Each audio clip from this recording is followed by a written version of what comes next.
أعوذ بالله من الشيطان الرجيم بسم الله الرحمن الرحيم السلام عليكم ورحمة الله وبركاته. Kita buka perkongsian kita pada malam ini dengan bacaan Ummul Kitab Al-Fatihah. A'udzu billahi minasy syaithanir rajim. Bismillahirrahmanirrahim. Alhamdulillahi rabbil alamin. Ar-Rahmanir Rahim. Maliki yaumiddin. إياك نعبد وإياك نستعين اهدنا الصراط المستقيم صراط الذين أنعمت عليهم غير المغضوب عليهم ولا الضالين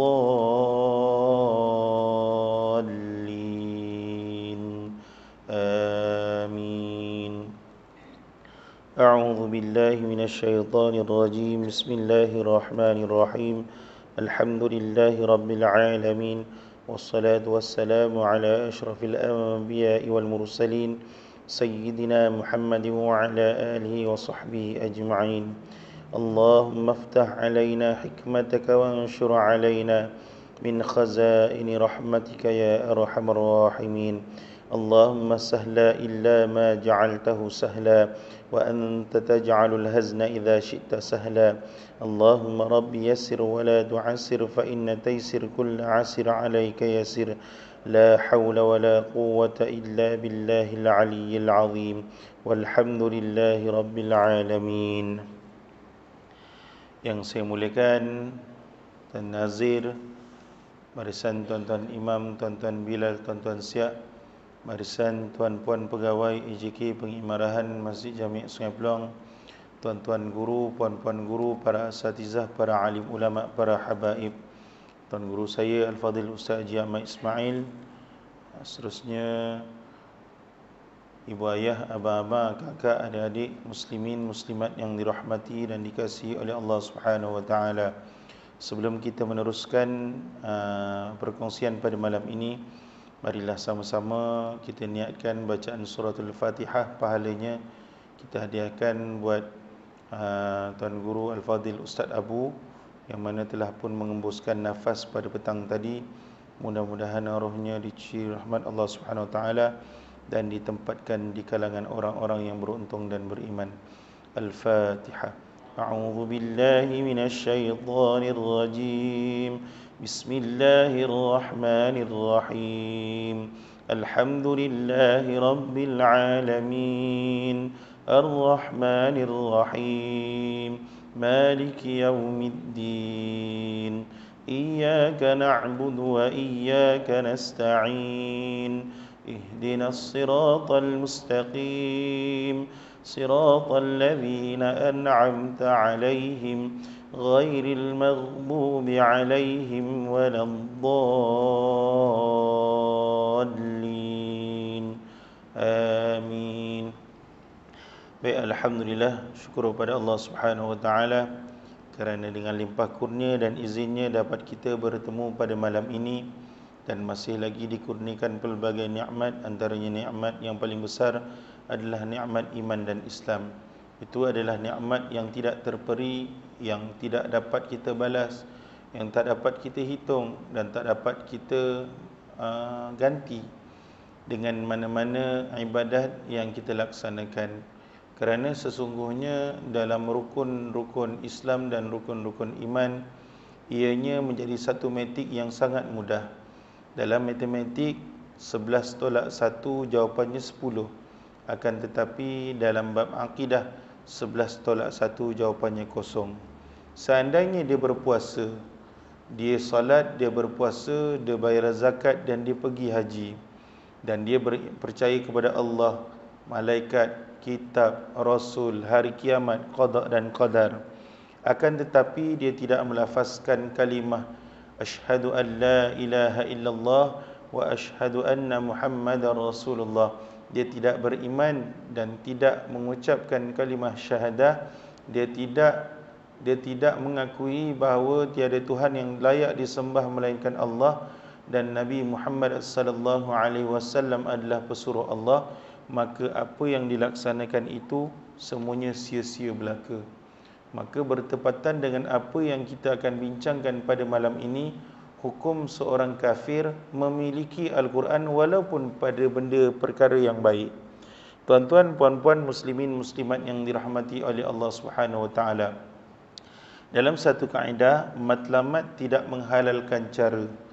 Kaedahnya, matlamat tidak menghalalkan cara. Nanti kita akan masuk berkenaan dengan perkara ataupun soalan yang pernah ditanyakan sebelum ini, yang saya maklumkan perbincangan ini saya akan bawa pada bulan akan datang, yang ini pada hari ini. Kerana apa? Kerana perbincangan ataupun ulasannya sangat panjang. Pada malam ini kita akan bicarakan tentang seorang kafir. Walaupun dia baik, walaupun dia berbudi pekerti, walaupun dia sangat baik pada seorang muslim yang lain, akan tetapi dia tertakluk bawah kalimah kafir, iaitu bukan non muslim lah, belum memeluk agama Islam, maka dia tidak layak untuk membeli dan memiliki Al-Quran. Adapun kita ulang kembali berkenaan dengan apa yang saya dah kongsikan berkenaan dengan muamalat. Tajuk kita masih lagi dalam bab jual beli, al-bai'u. Okay. Jual beli. Hari ini hari Rabu. Tulis bahasa Melayu lah. Rabu. Macam kat sekolah pula. Ni tuan-tuan, jangan lupa salin ya. Garis tepi. Okey, hari ini 6 hari bulan 6 hari bulan 7 tahun 2022. Okey. Dan tajuk hari ini masih lagi kekal pada jual beli. Ni jual beli yang asas tuan-tuan Jual beli yang asas. Dia bukan berkaitan dengan jual beli yang ada hutang, jual beli tempahan, yang tu lain, dalam bab yang lain. Yang ni ceritanya baru bab jual beli. Kita ada 6 rukun. Penjual, pembeli, barang yang dijual, harga, akad, ijab qabul lah. Ada setengah kitab kata 5. Kerana apa? Kerana dia gabungkan ijab dan qabul itu pada sirah. Ada kitab yang berikan kepada 3 bahagian. Penjual pembeli itu 1 bahagian, kemudian harga dan barang 1 bahagian, ijab dan qabul itu 1 bahagian. Tetap berkenaan dengan berkisar tentang 6 perkara, tapi dirumuskan dalam 3 bahagian. Jadi dalam muamalat, hukum jual beli ini dia tertakluk kepada 6. Saya pecahkan kepada 6 supaya kita faham. Iaitu mesti berkaitan dengan penjual, pembeli, kemudian berkenaan dengan harga, kemudian barang, kemudian ijab dan qabul. Qabul. Ni ejaan Jawi, Arabnya. Oh lah, qabul. Okey. Kalau kita tengok dalam sini ada 5. 1, 2, 3, 4, 5. 5 ni boleh jadi 6. Dia pisahkan, ijab lain, qabul lain. Yang kelima ijab, yang keenam qabul. Jadi jangan pelik bila kita baca dekat dalam buku, ada yang kata rukun jual beli itu ada 6. Ada yang kata rukun jual beli itu 5, macam ni lah. Ada yang kata rukun jual beli itu 3. 3 mana? Ini 1, yang ni 2, yang ni 3. Jadi bila baca, sebab tu ada di kalangan jemaah kita yang ada beli, bagus. Saya ucapkan tahniah. Dia beli kitab Matla'ul Badrain, dan dia beli juga buku muamalat berkenaan dengan jual beli dalam bahasa Melayu. Dan dia tanya dengan saya, Ustaz, kenapa dalam buku ni tulis 5? Inilah sebabnya. Ni asasnya ini. Senang cerita, ada 6 perkara yang kita bahaskan. Dan ijab dan qabul ini telah pun kita cerita pada awal dulu. berkenaan dengan ijab dan qabul. Adapun pada hari sekarang ni kita tengah cerita berkenaan dengan penjual dan pembeli. Apa kriteria penjual dan pembeli? Ada syarat-syaratnya. Bukan semata-mata bila namanya penjual, kita boleh jual sesuka hati. Tak. Namanya penjual, mesti ada syarat. Syarat-syaratnya tertakluk pada benda yang dijual. Okey, baik. Syarat aqidun. Aqidun ni siapa? Penjual dan pembeli. Kita dah bicara berkenaan dengan yang pertama, penjual dan pembeli ini mesti dia tasarruf, sah tasarruf, yang ini pengurusannya di dalam keadaan dia bukan kanak-kanak, bukan orang gila, bukan orang yang ditahan pengurusan hartanya, contoh orang yang muflis. Kemudian tidak dipaksa secara tidak benar. Ada juga kaedah yang orang boleh dipaksa secara benar. Contoh, kalau orang yang dipaksa secara tidak benar ni, ada orang datang, contoh cerita P. Ramlee tuan-tuan. Dia pakai topeng, dia jual apa? Bros gigi. Ini bros gigi. Ini bros gigi. Jual. Satu. Ni RM2. RM2. Dua, RM3. Beli, saya beli. Beli. Okey, beli. Yang ini dipaksa secara tidak benar. Adapun berkenaan dengan penjual dan pembeli, ada yang boleh dipaksa dengan cara yang benar. Sebagai contoh, seorang hakim mengarahkan seorang Muslim untuk menjual hartanya disebabkan perlu membayar hutang.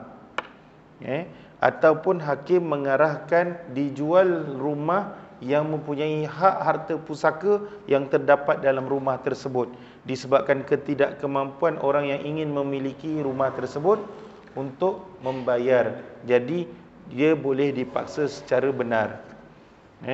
Baik, itu bagi bab berkenaan dengan dua syarat bagi penjual dan pembeli. Dan bagi orang yang membeli ataupun menjual ini, bagi orang yang membeli mashaf, dia mestilah Islam.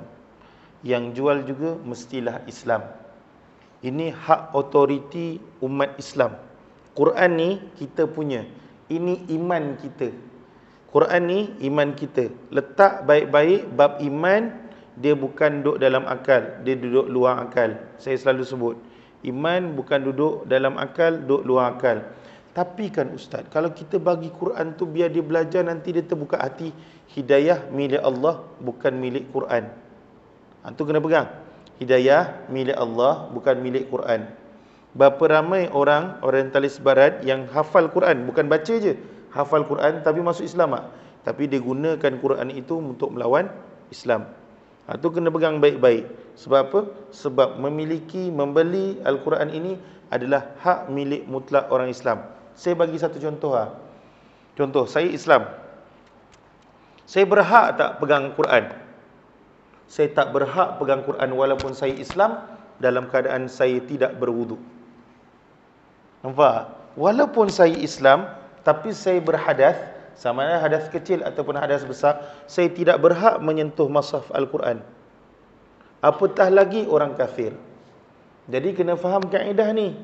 Jadi asasnya hukum beli atau memiliki Al-Quran. Baik. Tidak sah orang kafir, tidak sah. Jual beli tu dia buat juga, tapi transaksi tu, duit tu jadi tak sah. Kita ada Quran, kita ada kedai buku, kita jual Quran, dan yang beli tu adalah seorang non-Muslim. Bukan Cina. Cina boleh jadi dia Muslim, India boleh jadi dia Muslim. Kita bukan berlatar belakangkan bangsa, kita berlatar belakangkan agama. Kalau misalnya kata, contoh, tidak sah orang kafir dan orang murtad. Yang beli tu orang murtad, orang Melayu tapi murtad, dia nak beli Quran, tidak sah. Tu pegang. Asasnya itu. Tak boleh beli. Tidak sah. Membeli atau memiliki Al-Quran. Orang ni murtad, dia tak layak untuk menerima Al-Quran. Memiliki Al-Quran, membeli Al-Quran, tak layak. Apa kena buat? Contohlah orang tu murtad, Quran dia kena rampas. Sebab apa? Sebab dia tidak boleh memiliki Al-Quran. Baik. Atau sesuatu yang terdapat padanya Al-Quran. Contohlah dia ada lembaran Al-Quran. Itu pun tak boleh. Orang kafir dengan orang murtad. Walaupun satu huruf yang dikosadkan sebagai Al-Quran. Contoh, ni, cangkingan. Tuan-tuan pergi haji, umrah, dia ada cangkingan. Salah kamus lah tuan-tuan. Cangkingan yang gantung ni. Ya, dia ada yang perhiasan yang gantung, ada bulat macam pinggan tu. Tu. Yang tu walaupun perhiasan. Jadi walaupun satu huruf yang diqasad, yang ini yang diniatkan sebagai Al-Quran. Contoh, tuan-tuan jumpa cangkingan tu huruf waw je, waw. Bila kita tanya, waw ni apa? Waw ni adalah huruf Al-Quran yang mana Allah Ta'ala gunakan pada sumpah-sumpah yang Allah Ta'ala buat dalam Al-Quran. Wal asri, wad duha, wasyamsi waduhaha, huruf waw. Maka diletakkan perhiasan tu huruf waw. Tuan-tuan, saya pada pergi satu rumah, dia minta saya datang rumah tu, ada masalah sikit. Saya datang, dekat rumah dia ada huruf waw besar tuan-tuan, dekat dinding besar. Saya tanya, huruf waw ni huruf apa? Kan? Dia kata, ni sumpah lah Ustaz, sumpah yang Allah Ta'ala buat pada masa. So, dia qasadkan walaupun huruf waw itu pada ayat Al-Quran. Bagi orang kafir dan juga orang yang murtad, dia tak boleh memiliki itu. Walaupun khat, tak boleh. Sebab dia hak mutlak orang Islam. Sedangkan orang Islam sendiri, kalau berhadas, tak boleh sentuh. Itu hak milik kita. Kan? Hak cipta terpelihara kita. Bukan, tapi saya nak bagi biar dia terbuka hidayah. Hidayah milik Allah, bukan kerja kita. Habis macam mana Ustaz? Nanti kita tengok dalam bab berkenaan dengan hukum meletakkan tangan dan membaca Al-Quran. Nanti kita tengok. Baik. Kemudian, ataupun pada kandungan ilmu seperti nahwu. Ada bab hukum bahasa Arab yang ada dekat dalam tu, nahwu ataupun saraf, ataupun pada kandungan seumpamanya azimat. Dia pakai ni tuan-tuan, saya ada orang cerita lah. Dia waktu peristiwa Lahad Datu kan, dia pakai tangkal. Penceroboh tu pakai tangkal, tapi letak Bismillahirrahmanirrahim. So tengok gaya macam bukan Islam, tapi dia pakai Bismillahirrahmanirrahim. Tak boleh. Tak boleh. Sebab apa? Sebab yang ini adalah hak milik mutlak orang Islam. Okey, baik. Melainkan pada wang dirham. Apa wang dirham? Duit lah. Duit. Contohlah pada duit itu ada kalimah ayat Quran, boleh. Ataupun dinar, ataupun atap rumah yang ditulis di atasnya dengan sesuatu daripada Al-Quran kerana hajat. Apa benda Ustaz dekat atas rumah diletakkan ayat Quran, kenapa pula? Baik. Tuan-tuan, contoh, macam mana dalam peperangan tuan-tuan nak beza antara kafir zimmi dengan kafir harbi? Maka pemerintahkan umum, sesiapa orang kafir yang mana dia tidak berperang dengan orang Muslim, letak dekat depan rumah dia bukan pangkah macam cerita Piramli tu, yang tu pangkah tandas. Yang ni dia letak kalimah Bismillahirrahmanirrahim ataupun perkataan Allah Muhammad. Yang ni orang rumah ni takkan diusik. Kita tahu maklum yang orang ini dia declare ataupun dia umumkan diri dia sebagai orang yang tidak memerangi orang Islam dalam bab peperangan kan. Jadi boleh kerana hajat, melindungi diri, boleh. Atau dan kerana tidak diqasadkan dengan Al-Quran. Syarat dia tulis tu Allah Muhammad itu tidak diqasadkan ataupun diniatkan dengan Al-Quran. Yang ni bukan Al-Quran, ini untuk hajat, perlindungan. Boleh. Boleh. Baik. Hukum jual beli kulit Al-Quran. Tadi kita cerita mushaf, kita cerita lembaran, kita cerita perhiasan yang letak dekat dinding, kita cerita berkenaan dengan ayat Al-Quran. Yang ini cerita pasal kulit mushaf. Sah menjual kulit mushaf yang berpisah, yang ini bercerai daripadanya, yang ini berpisah daripada mushaf, dia dah tertanggal, kepada orang kafir kerana ia bukan Al-Quran. Kalau kulit mushaf itu cuma dia tulis Al-Quran, kalau dekat kulit Al-Quran itu pun mengandungi ayat Al-Quran, itu dikira sebahagian daripada mushaf. So kulit saja kan, kulit kita, kulit Al-Quran kan, depan ni macam ni. Ni. Okey. Ini kulit mushaf Al-Quran. Okey, kulit ni dia tertanggal. Dia tertanggal dan padanya tiada ayat Al-Quran. Dia cuma kalimah Al-Quranul Karim. Yang ni sah untuk dijual pada orang kafir. Kenapa nak jual, Ustaz? Sebab apek tu dia bawa lori, sulat khabar lama, bateri lama kan, dia lalu kan. Kita pun kulit tu kita nak lupuskan, boleh.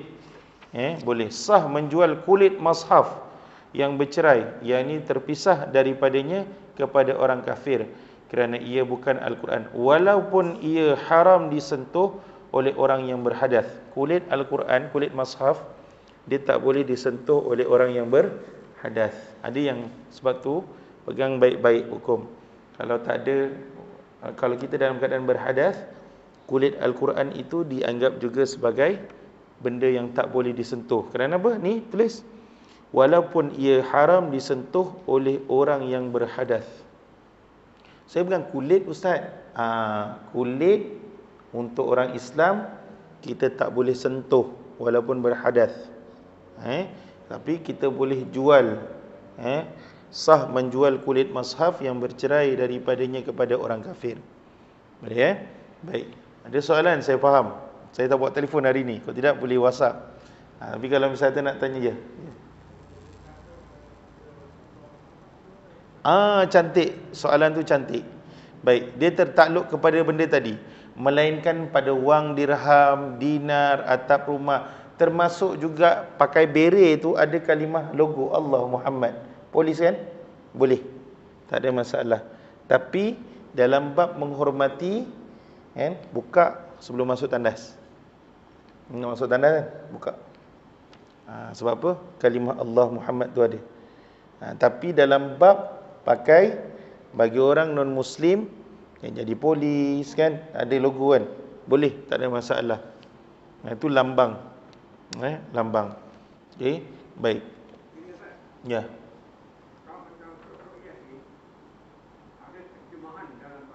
Okey. Quran terjemahan, Yasin terjemahan, Surah Al-Mulk terjemahan. Yang tu kita akan masuk lagi. Kita akan masuk kejap lagi. Termasuk juga saya akan masuk sentuh berkenaan dengan telefon. Kita ada Quran, tak ada wuduk. Macam mana? Boleh tak? Ni hukum ni pun kita akan bicarakan malam ni. Sebab fiqh ni dia ada fix masa. Fiqh yang berkaitan dengan zaman. Apa hukum, macam mana? Boleh tak sentuh dekat telefon kita? Kita tak ada wuduk, tapi yelah, kita nak ngulang kan? Macam mana? Boleh tak kita scroll, kita pegang? Boleh tak? Ataupun terjemahan tu macam mana? Okey, baik. Ni ada perbahasan ulama mutakhirin. Ulama zaman kini dia ada bicarakan tentang kaedah ataupun larangan ataupun kaedah untuk kita berkenaan dengan perkara macam terjemahan tadi, Quran digital tadi. Okey, baik. Nanti saya akan cerita selepas contoh selain Al-Quran nanti. Baik. Cantik soalan tu. Baik. Yang ketiga, hukum jual beli walaupun wakil. Okey. Tadi ceritanya dia beli sendiri. Yang ni dia wakil. Okey. Tidak sah orang kafir dan orang murtad membeli mushaf untuknya. Dia beli ataupun orang murtad beli untuk dirinya, untuk diri sendiri, ataupun bagi orang-orang seumpamanya, sama ada dibelinya sendiri atau diwakilkan walaupun kepada orang Islam. Saya tak nak beli. Ini saya punya kawan nama Ahmad, saya suruh itu dia beli. Jadi dialah beli. Bukan, itu namanya wakil. Wakil tak boleh. Walaupun yang beli itu Muslim. Tapi Quran itu dia wakil saja, bukan pemilik. So pemiliknya adalah orang non-Muslim tadi.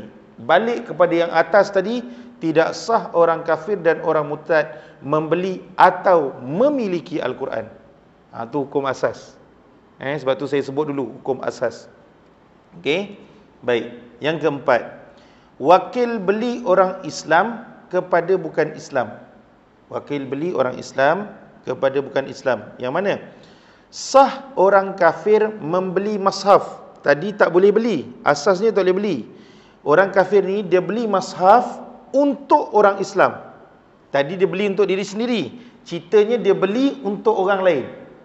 Sah, boleh beli dengan cara mewakilkan orang Islam. Contohlah, ada seorang non-Muslim, dia cakap dengan saya, Ustaz Rahmat, saya minta you tolong beli Quran. Apa pasal? Saya mau hadiah itu Quran, saya mau bagi itu Ustaz Azwan. Boleh? Boleh. Syaratnya wakil daripada saya beli untuk Muslim juga, dengan cara mewakilkan oleh orang Islam tersebut kepadanya, walau bagaimanapun tidak boleh dia, yang ini orang kafir itu, menerimanya. So saya beli, saya tak boleh bagi dia. Tak boleh. Tak boleh. Duit dia, tapi saya wakil beli. Saya wakil beli, kemudian hendaklah diterima qabdu tu oleh mewakilnya itu yang Muslim. So saya terima, saya bagi pada Imam Wan. Ini contoh lain tuan-tuan. Kalau tuan-tuan tengok, dia kerja dekat syarikat orang non-Muslim. Bos dia bos. Lepas tu dia ni dapat kerja baik. Bos dia cakap, ini Rahmat sangat baik ini orang. Saya tengok itu sembahyang tak ada tinggal. Hazwan, you kasih beli itu frame ayat Quran. Nanti bila you dah beli, you kasih bagilah sama itu Rahmat. Kita buat satu majlis. Waktu majlis tu dia tak boleh pegang. Dia kena wakilkan Ustaz Azwan bagi pada saya. Duit siapa? Duit dia. Wakilnya Ustaz Azwan bagi pada saya. Dia tak boleh dia minta Ustaz Azwan beli, kemudian dia serah. Tak boleh. Dia kena serahan terus daripada Muslim kepada Muslim. Dia tak boleh beli untuk diri dia, dia tak boleh beli untuk orang kafir lain ataupun untuk orang murtad lain, tak boleh. Baik. Kemudian yang kelima, hukum meletakkan tangan dan membaca Al-Quran. Yang ni soalan ditanya, kalau kita bagi Quran tu biar dia baca Ustaz, biar dia dapat hidayah. Ini jawapan dia, bukan jawapan saya. Bukan jawapan saya. Jawapan ni dalam kitab Matla'ul Badrain wa Majma'ul Bahrain. Kalau tuan-tuan buka, ada 2 jilid. Jilid yang pertama, yang ni, Jabatan Mufti Negeri Selangor. Tuan-tuan buka muka surat 270, nombor 5. Hukum meletakkan tangan dan membaca Al-Quran. Ditegah orang kafir meletakkan tangannya di atas mashaf. Kita ada syarikat Al-Quran dan ada pekerja non-Muslim. Dia bawa forklift. Forklift kan? Tak ada masalah, forklift. So dia ada barang lah. So dia tak sentuh direct. Jadi nak dijadikan cerita, ditegah orang kafir meletakkan tangannya di atas mashaf ketika dibuat kulitnya. Kulit belum ada, dia lembaran baru. Dia letak tangan. Tak boleh. Orang Muslim, macam saya cakap tadi, orang Muslim dalam keadaan berhadas pun tak boleh pegang, apatah lagi orang kafir. Sebab tu saya bagi matematik awal tadi. 11 rukun, 1 je dia tak buat, syahadah. Habis semua. Ada orang tanya saya, Ustaz, rugilah Ustaz, dia baik, dia boleh solat Ustaz, dia dah hafal dah Ustaz, doa kunut tu lagi laju daripada kita. Kan? Dia macam ni lah. Kalau masuk universiti, Dia tak daftar, dia belajar, dia periksa, kan? Kemudian dia dapat keputusan boleh tak dia masuk graduasi, convocation. Dia tak boleh sebab dia tak daftar. Dia tak daftar. Benda pertama kena daftar dulu. Syahadah. Ini saya buat analogi lah. Saya buat kiasan supaya kita mudah faham. Syahadah ni kita punya pendaftaran. Daftarnya. Baik. Ia berbeza dengan ditamkinkan ia akan bacaan Al-Quran, yang ini dibiarkan dia membacanya. Kalau dia dibiarkan baca, jika diharapkan yang akan memeluk Islam dengan syarat diberi faham kepadanya ketika itu juga. Ada syarat. Ni Al-Quran ni, aku baca Quran. Kau nak tahu tak cerita dalam Quran ni? Kita dalam Quran ni Allah Ta'ala sebut ni. Inilah bendanya Allah Ta'ala sebut. Kita ni kullu nafsin dha'iqatul maut. Setiap yang bernyawa ni pasti akan mati. Engkau non-muslim akan mati. Aku muslim akan mati. Kita semua akan mati. Bayangkan Tuhan aku dah cerita benda ni dalam Al-Quran. Yang ni boleh. Kenapa? Sebab apa? Dengan syarat diberi faham kepadanya ketika itu juga. So bagi Quran, kau baca ya, mudah-mudahan kau dapat hidayah.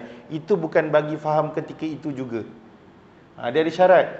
Nak bagi dia baca, nak bagi dia tengok Quran dan terjemahan, bagi tunjuk ketika itu juga.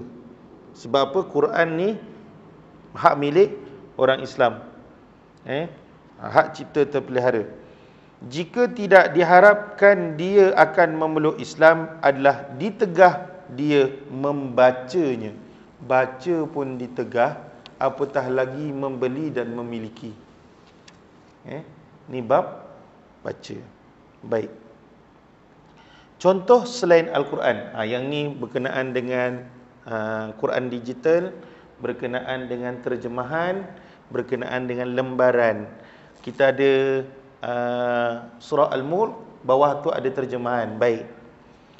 Apa dia yang seumpama dengan Al-Quran? Seumpama Al-Quran termasuklah kitab-kitab hadis, kitab ilmu yang mempunyai hikayat dan cerita-cerita orang-orang soleh.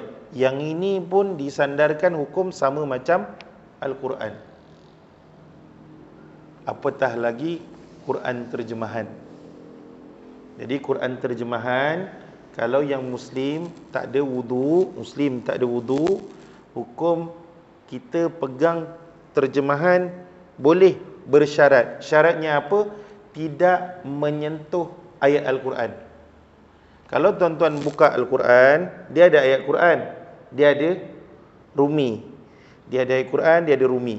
Yang tak boleh sentuh ayat Al-Quran tu, tuan-tuan ambil jari, tuan-tuan sentuh, baca Yasin wal Quranil Hakim. Tuan-tuan tunjuk tu, sentuh ayat Al-Quran. Yang itu tak boleh, sebab tuan-tuan berhadas. Tuan-tuan nak sentuh ayat Quran, tuan-tuan kena ada wudu. Tuan-tuan kena suci daripada hadas besar dan hadas kecil. Tapi kalau tak ada wudu, tuan-tuan nak pegang, tak boleh sentuh ayat Al-Quran. Yang boleh sentuh ayat terjemahan. Tu pegang baik-baik. Sama juga dengan Quran. Tuan-tuan buka telefon, ada Quran, kan, Quran. Tuan-tuan tak boleh pegang. Quran tu tuan-tuan tak boleh. Dah azan ke? Belum. Belum, 3 minit.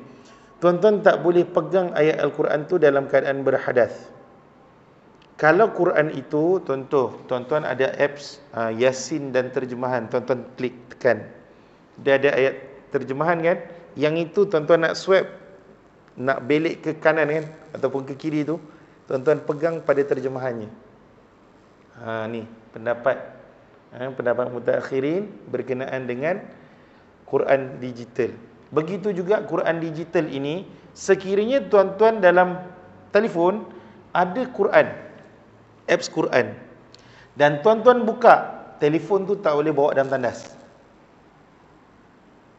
Tuan-tuan buka apps tu, maksudnya ada paparan ayat Al-Quran, tak boleh bawa dalam tandas. Tapi kalau dimatikan, maksudnya apps tu tak dibuka, tuan-tuan boleh bawa dalam tandas. Yang ini kena faham betul-betul. Sebab kita ingat, alah telefon je pun. Ni telefon saya bawa. Ya, tapi kita paparkan Al-Quran tu. Okey? Baik. So, kalau yang tadi, yang keenam, seumpama Al-Quran termasuklah kitab hadis. Tu kitab hadis, apatah lagi Quran terjemahan. Apatah lagi Quran digital. Lagilah dia dimuliakan. Kitab ilmu yang punya hikayat dan cerita-cerita orang soleh. Jadi kita pegang baik-baik. Sebab apa? Sebab kita punya Quran ni limited edition, khas untuk orang Islam. Matlamat tidak menghalalkan cara. Hidayah milik Allah. Tapi kan Ustaz, tapi itu tahan sikit. Sebab ini bab iman. Bab iman. Jadi kena pegang baik-baik. Okey. Kalau misal kata ada soalan, kita dah nak insya'. Jadi saya minta soalan tu kumpul WhatsApp pada saya. Nanti saya bawa pada kuliah akan datang. Muamalat sebulan sekali. Saya faham banyak soalan. Ada juga soalan-soalan berkenaan dengan muamalat jual beli ni, ada soalan. Tapi kita belum masuk bab tu. Ada yang tanya, Ustaz, kalau misal kata itu bab Quran, boleh tak kalau misal kata kita belikan parang untuk dia?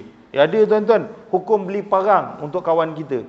Contohlah kawan kita tu kerja buka kedai daging. Kita nak beli parang untuk dia, boleh tak? Dia ada hukum tuan-tuan. Ada hukum. Ni muka surat 270, 271 kita akan cerita bab beli parang. Beli parang, beli senjata lah. Beli benda-benda tajam ni. Ada hukumnya tuan-tuan. Bukan boleh main beli saja. Bab jual beli ni. Nanti kita akan cerita. Kawan kita tu suka pedang samurai lah. Kawan kita tu, Aheng tu, dia suka letak pedang samurai atas TV dia. Kita pun, begitu beli satu pedang samurai, kita bagi pada dia. Apa hukumnya? Ada hukum tuan-tuan. Bukan kaling-kaling. Fiqah ni tuan-tuan, banyak benda tuan-tuan. Makin kita belajar, makin banyak kita tak tahu. Makin banyak rupanya yang kita, mungkin kita, baru first time ada kan? Nanti akan datang kita cerita pula berkenaan dengan hukum kita beli alat. Alat barang-barang tadi. Alat-alat pedang, parang, keris kita hadiahkan pada non-Muslim. Macam mana? Wallahu ta'ala alam. A'udzu billahi minasyaitonir rajim. Bismillahirrahmanirrahim. Alhamdulillahi rabbil alamin. Wassalatu wassalamu ala asyrafil anbiya'i wal mursalin sayyidina Muhammadin wa ala alihi wa sahbihi ajma'in. Allahumma rzuqna fahman nabiyyin wa hifzal mursalin wa ilhamal malaikatil muqarrabin birahmatika ya arhamar rahimin. Walhamdulillahi rabbil alamin. Saya mohon kepada tuan-tuan guru, puan-puan guru, para asatizah, para alim ulama, seandainya ada perbincangan, perbahasan dan sebagainya perlu ditambah dalam kuliah muamalat, faraid dan sebagainya, mohon bertemu dengan saya. Mudah-mudahan kita dapat pertingkatkan lagi dan isi keperluan untuk jemaah terutamanya. Wallahu ta'ala alam. Assalamualaikum warahmatullahi wabarakatuh.